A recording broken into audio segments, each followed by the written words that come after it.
بسم اللہ الرحمن الرحیم الحمد للہ رب العالمین والصلاة والسلام علی رسولہ الکریم وعلی آلہ واصحابہ اجمعین وعلی کل من تبعہم بإحسان الی یوم الدین۔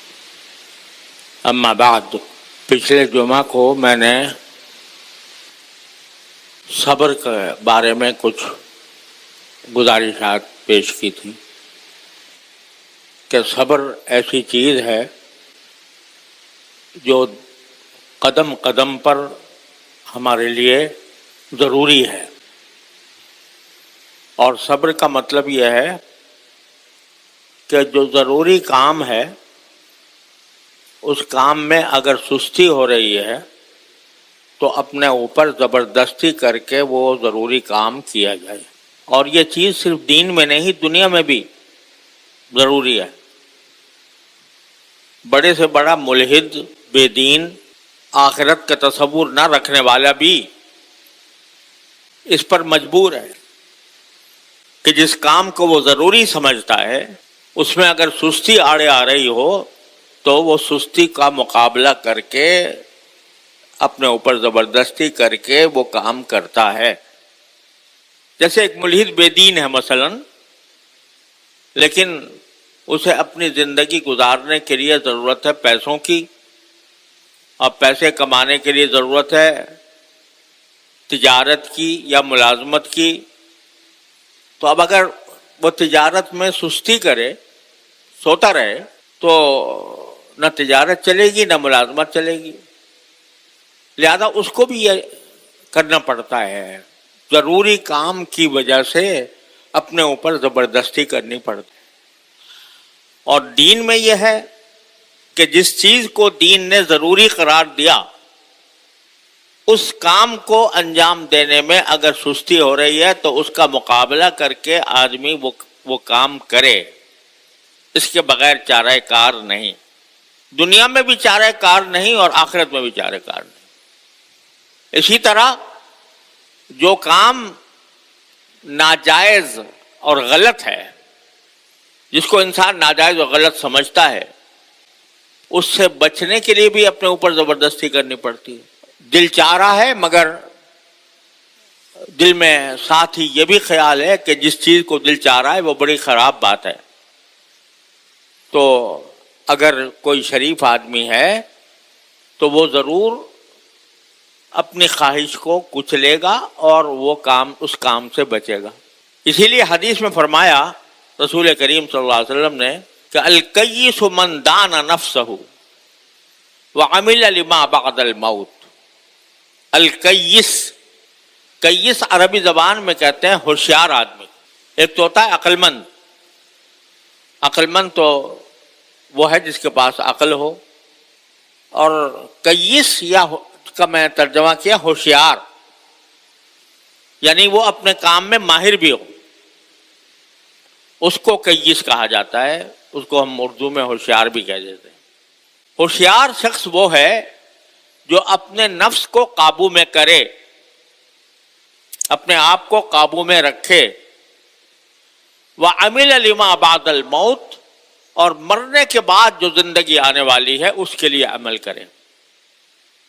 ہوشیار وہ ہے جو اپنے نفس کو قابو میں رکھے، اور والعاجز، اور نکما وہ ہے، نکما وہ ہے من اتبع نفسہ ہواہا،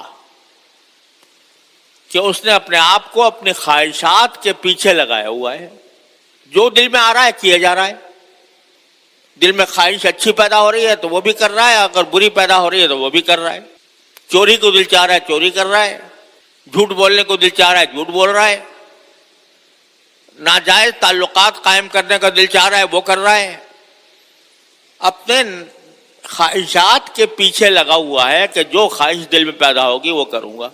وہ تمنا علی اللہ، اور ساتھ ہی خواہشات کے تو پیچھے چل رہا ہے، ناجائز کام کیے جا رہا ہے، لیکن اللہ پر آرزو باندھے ہوئے ہے کہ اللہ میاں معاف کر دے گا۔ کہ بہت سے لوگ ہوتے ہیں نا کہ جو کہتے ہیں بھئی اگر کسی بات کو منع کیا جائے کہ بھئی شریعت میں جائز نہیں ہے یہ، ایسا کرنا گناہ ہے، ناجائز ہے. تو کہتے ہیں جی اللہ بڑا غفور الرحیم ہے، وہ بہت بخشنے والا ہے، رحمت کرنے والا ہے، لہذا ہمیں کوئی بات نہیں، گناہ کیے جائیں گے، وہ مغفرت کرتا رہے گا. یہ معنی ہے تمنا علی اللہ، اللہ کے اوپر آرزویں باندھے ہوئے ہے کہ اللہ مجھے معاف کر دے گا، لگائے ہوا ہے پیچھے خواہشات کے. تو سارے دین کا خلاصہ یہ ہے کہ انسان اپنے نفس کو قابو میں کرے، اپنے آپ کو قابو میں کرے، جس چیز کا حکم اللہ نے دیا ہے اس کو بجا لانے میں کوئی سستی، کوئی کاہلی، کوئی مصلحت آڑے نہ آئے. اگر آ رہی ہے تو اس کو کچلے، جتنا اپنے ناجائز خواہشات کو انسان کچلے گا اتنا ہی اللہ کے قریب ہوگا. تو فرمایا کہ جو اپنے نفس کو قابو میں رکھے اور موت کے بعد جو زندگی آنے والی ہے اس کے لیے عمل کرے. اور نکما وہ ہے جو اپنے خواہشات کے پیچھے چلا جا رہا ہے، جائز ناجائز کی پرواہ نہیں ہے، اور ساتھ ہی یہ بھی کہتا ہے کہ اللہ بڑا غفور الرحیم ہے. اس میں سے جو پہلا حصہ ہے، یعنی جس کو صبر علی الطاعہ کہا جاتا ہے، یا پچھلی مرتبہ میں نے عرض کیا تھا، طاعات کے اوپر انسان اپنے آپ کو آمادہ کرے، یہ عام طور سے مسلمان کے لیے نسبتاً آسان ہوتا ہے. نسبتاً ایک نمازی آدمی، جتنے ہم بیٹھے ہیں یہاں پر الحمدللہ، اللہ تعالیٰ کا فضل و کرم ہے، سب نمازی ہیں. تو نماز پڑھنے کے لیے اپنے آپ کو آمادہ کرنا یہ عام طور سے اچھے مسلمان کو حاصل ہو جاتا ہے. لیکن جو دوسرا حصہ ہے کہ کسی معصیت سے، گناہ سے اپنے آپ کو بچانے کے لیے اپنے اوپر زبردستی کرے، یہ ہے در حقیقت امتحان. کہ دل مچل رہا ہے کوئی گناہ کرنے کو، دل چاہ رہا ہے، مواقع بھی موجود ہیں، کر بھی سکتا ہے، لیکن اس وقت اپنے آپ کو زبردستی کر کے روکنا یہ ایک کڑا امتحان ہوتا ہے انسان کا.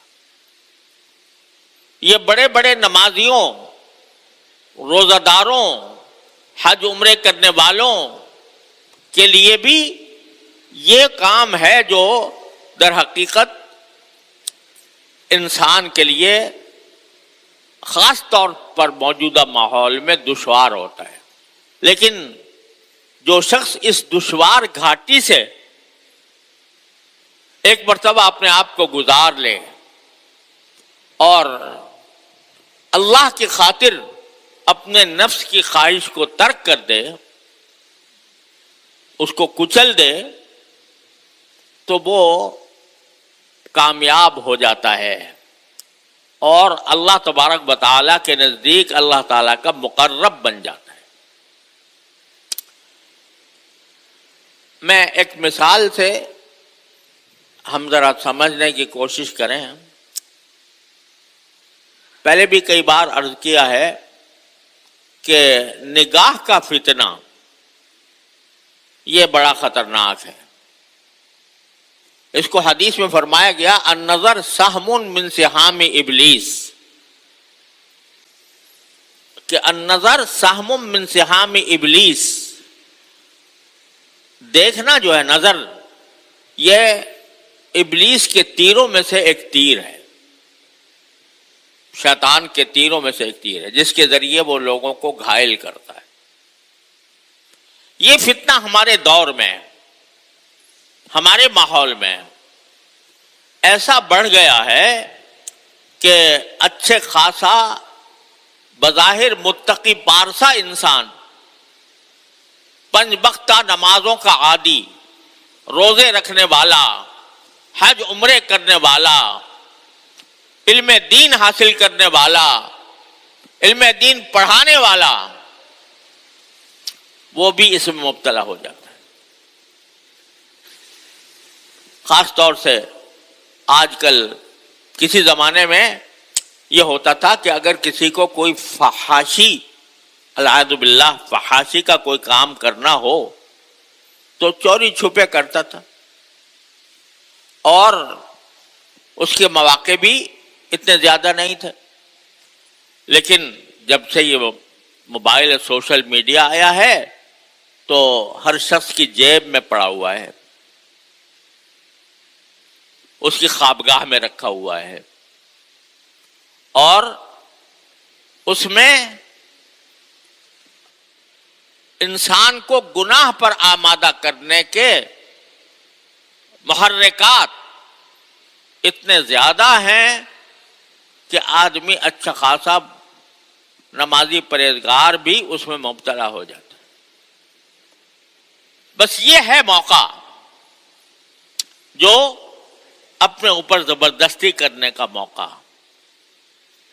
کہ دل مچل رہا ہے کہ میں ایک فلم دیکھ لوں، ایک میں تصویر دیکھ لوں، اوریا تصویریں دیکھ لوں، اور اس وقت اپنے آپ کو انسان قابو میں کرے اور قابو میں کر کے اس گناہ سے بچے. الکیس من دان نفسہ، ہوشیار وہ ہے جو اپنے نفس کو قابو میں رکھے اور ما بعد الموت کے لیے تیاری کرے. ما بعد الموت کے لیے تیاری کا مطلب کیا ہے؟ کہ اگر اسی وقت میرا انتقال ہو جائے اور اسی حالت میں انتقال ہو جائے جب میں یہ گناہ کر رہا ہوں تو میرا کیا بنے گا؟ اگر آخرت پر یقین ہے، آخرت پر ایمان ہے، تو یہ بھی یقین ہے کہ موت کا کوئی وقت مقرر نہیں ہے. جس وقت میں گناہ کر رہا ہوں اس وقت گناہ کے وقت میں اگر میری موت واقع ہو جائے تو کیا بنے گا؟ یہ ہے عمل لما بعد الموت. بلکہ آدمی یہ تصور کرے کہ میں اس وقت جس وقت یہ فحاشی کی بات دیکھ رہا ہوں، اس وقت میرا بیٹا مجھے دیکھ لے، میرا باپ مجھے دیکھ لے، میرا بھائی دیکھ لے، میرا استاد دیکھ لے، کیا پھر بھی جاری رکھوں گا؟ نہیں. تو جو دیکھنے والا ہر آن دیکھ رہا ہے اس کا تصور کر کے آدمی یہ سوچے کہ وہ مجھے ہر وقت دیکھ رہا ہے، اگر میری روح پرواز کر گئی اس حالت میں تو میرا انجام معصیتوں والے کے انسان کے ساتھ ہوگا. اس تصور سے جب بندہ اپنے آپ کو گناہ سے روکے گا تو اللہ تبارک و تعالیٰ کا قرب حاصل کرے گا. پھر اللہ تبارک و تعالیٰ اس کے دل میں سما جائیں گے. اور یہ جو بات میں کہہ رہا ہوں کہ اللہ کی خاطر اپنے دل کی خواہشوں پر نشتر لگاؤ. اس کو کسی نے کہا ہے، نہ بچا بچا کے تو رکھ اسے کہ یہ آئینہ ہے وہ آئینہ جو شکستہ ہو تو عزیز طرح نگاہ ہے آئینہ ساز میں. یہ دل جو ہے نا ایک آئینہ ہے، اس کو بچا بچا کر مت رکھ.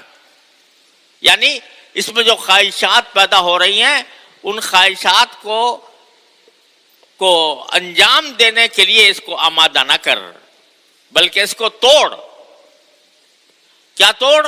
کہ دل میں خواہش پیدا ہو رہی ہے گناہ کر لوں، اس دل کو توڑ کر وہ گناہ سے بچ جاؤ. کیوں؟ یہ آئینہ ایسا ہے جو شکستہ ہو تو عزیز طرح نگاہ ہے آئینہ ساز میں. جس نے آئینہ بنایا ہے وہ اس کو ٹوٹا ہوا دیکھنا پسند کرتا ہے. ٹوٹا ہوا دیکھنے کی کیا معنی؟ کہ اس کی خواہشات ٹوٹی ہوئی ہوں، اور اللہ کی خاطر انسان نے اس کو اپنے دل کی خواہشات کو کچل کر اس کو توڑا ہو. اور یہ جو حدیث میں آتا ہے ان اللہ مع المنکسرۃ قلوبہم، اللہ ان لوگوں کے ساتھ ہے جن کے دل ٹوٹے ہوئے ہوتے ہیں. دل ٹوٹے ہوئے ایک معنی یہ ہے کہ دنیاوی مصیبتوں میں گرفتار ہیں، اس کی وجہ سے دل ٹوٹا ہوا ہے. اور دوسرے معنی یہ ہے کہ انہوں نے خود توڑا ہے وہ دل. وہ خود اس دل کو توڑا ہے، اس معنی میں توڑا ہے کہ اس کی خواہشات پر عمل نہیں ہونے دیا۔ تو آدمی جب یہ تصور کر لے آرزویں خون ہوں یا حسرتیں برباد ہوں، اب تو اس دل کو بنانا ہے تیرے قابل مجھے۔ آرزویں خون ہوں یا حسرتیں برباد ہوں، اب تو اس دل کو بنانا ہے تیرے قابل مجھے۔ جب بندہ یہ اپنے دل کے اندر یہ عہد کر لیتا ہے کہ مجھے یہ دل جو ہے نا یہ میرے اللہ کی امانت ہے، یہ در حقیقت اللہ کی جلوہ گاہ ہے، اللہ کی تجلی گاہ ہے، اس میں کسی اور کا داخلہ نہیں ہونا چاہیے، اس میں صرف اللہ ہی اللہ بسنا چاہیے۔ لہذا اس میں اگر دوسری خواہشیں تمہیں گناہ کی طرف لے جا رہی ہیں تو ان کو کچلو، ان کو کچل کر اس کو اللہ کا جلوہ گاہ، اللہ کی جلوہ گاہ بناؤ۔ میں نے بھی ایک شعر کہا تھا کہ درد دل دے کے مجھے اس نے یہ ارشاد کیا۔ اللہ تعالیٰ نے دل کو ایک درد دیا۔ کیا درد دیا؟ کہ اس کو غلط استعمال نہ کرنا۔ درد دل دے کے مجھے اس نے یہ ارشاد کیا، ہم اسی گھر میں رہیں گے جسے برباد کیا۔ یعنی جب آدمی اللہ کے لیے اپنے دل کو برباد کر دیتا ہے، دل کی خواہشات کو برباد کر دیتا ہے، اللہ تعالیٰ خود اس کے اندر مکین ہوتے ہیں۔ اب ہم اسی گھر میں رہیں گے جسے برباد کیا۔ تو یہ دل کا توڑنا سیکھو، اللہ تعالیٰ ہم سب کو سکھائے۔ دل کا توڑنا یعنی اپنی خواہشات کو کچلنا، اللہ کے لیے سوچو، اللہ کے لیے کرو، تو یہ پھر یہ جلوہ گاہ بن جاتا ہے اللہ جل جلالہ، اللہ تبارک و تعالی کا قرب حاصل ہوتا ہے، اللہ تعالیٰ کے تصور سے دل آباد رہتا ہے، اللہ کے ذکر سے آباد رہتا ہے، اللہ تبارک و تعالیٰ اس کے دل میں مقیم ہو جاتے ہیں۔ یہ ہے سارا دین کا خلاصہ، صبر، اپنے نفس کو قابو میں رکھنا۔